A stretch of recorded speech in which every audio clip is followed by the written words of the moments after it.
বিয়ের প্রথম রাতেই বিড়াল মারার যেরকম পরামর্শ দিয়েছিলেন কোনো একজন মনীষী, আমি আজকে আপনাদের চাকরির জন্য একটা গুরুত্বপূর্ণ পরামর্শ দিয়ে যাচ্ছি। চাকরির প্রথম ক্ষেত্রে আপনারা যখন ভাইভাতে যান, ফার্স্ট প্রশ্ন বা আইস ব্রেকিং প্রশ্নটি হচ্ছে ইন্ট্রোডিউস ইউরসেলফ। এই প্রশ্নের যত ভালো উত্তর আপনি দিতে পারবেন, আপনার চাকরি পাওয়ার সম্ভাবনা অনেক বেশি বেড়ে যাবে। কারণ first impression is the best impression. আমরা যখন ভাইভা দিতে যাই, ভাইভাতে ওই চাকরি রিলেটেড সকল কিছুর উত্তরই আমি মোটামুটি বা আমরা শিখে যাই, কিন্তু যে জিনিসটাতে আমরা গুরুত্ব কম দেই, ফার্স্ট প্রশ্নটাই থাকে আপনার পরিচয় দিন, বাংলা অথবা ইংলিশে। কিন্তু নিজের পরিচয়টা আমরা কিভাবে দিব, ওই জিনিসটা আসলে গুছিয়ে যায় না। আমি যদি একটু সময় নিয়ে চিন্তা ভাবনা করে একটু রিসার্চ করে আমার পরিচয়টা নিজে একটু লিখে রাখি, যে ভবিষ্যতে যে কোনো চাকরিতে আমি এই জিনিসগুলো কাজে লাগাতে পারবো। যেমন আমি যখন পিজিসিবিতে চাকরি পাই, আমি ভাইবার আগে আমার পরিচয়টা একটু লিখে রেখেছি, আমি এইভাবে বলবো। আমি লিখে রেখেছিলাম 4 পেজে।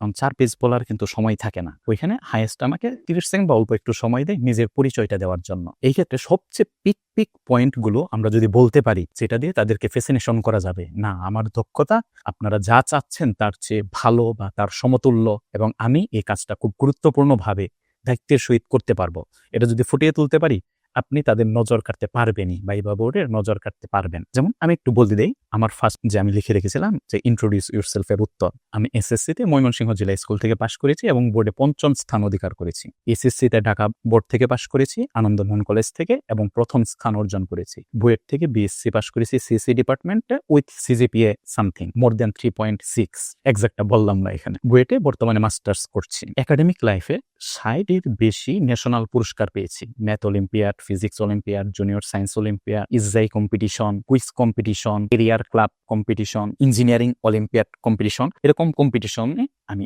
60-এর অধিক ন্যাশনাল পুরস্কার পেয়েছি। আমি 4টা বই লিখেছিলাম। আমি 60 ঘন্টার সফটওয়্যার টেস্টিং একটা কোর্স করেছি, অনলাইনে মেশিন লার্নিং কোর্স, এন্ড্রোনাগের মেশিন লার্নিং কোর্স, 3 মাসের ফান্ডামেন্টাল অফিস সফটওয়্যার সম্পর্কে আমার সার্টিফিকেট আছে। আমি ELTIS English language test for international student এই পরীক্ষায় পাশ করেছি, তার মানে আমার ইংলিশ দক্ষতা বেশি আছে।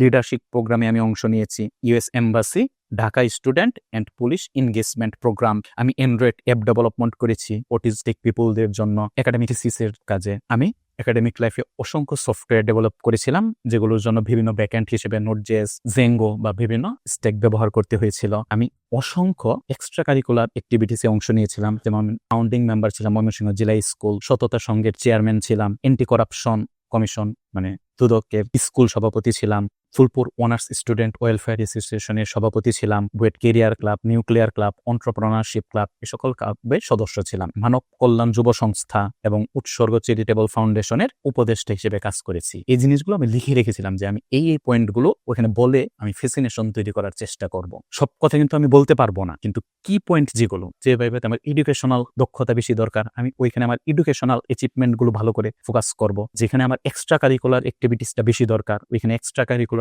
জিনিসটাকে আমি ফোকাস করব। যেখানে আমার সফটওয়্যার ডেভেলপমেন্ট বা অন্যান্য জিনিস সম্পর্কে আইডিয়া দরকার, আমি ওইখানে ওই জিনিসটাকে বেশি ফোকাস করব। প্রথমেই আপনি যদি ভাইবা বোর্ডের মেম্বারদের, সম্মানিত মেম্বারদের মনোযোগ আপনার দিকে নিয়ে আসতে পারেন যে না, এই ছেলেটা তো অনেক কিছুই পারে, অনেক কিছুই শিখে এসেছে, একাডেমিক লাইফে এসে অনেক কিছু করে এসেছে, তাহলে আপনার চাকরি কেউ ঠেকাতে পারবে না।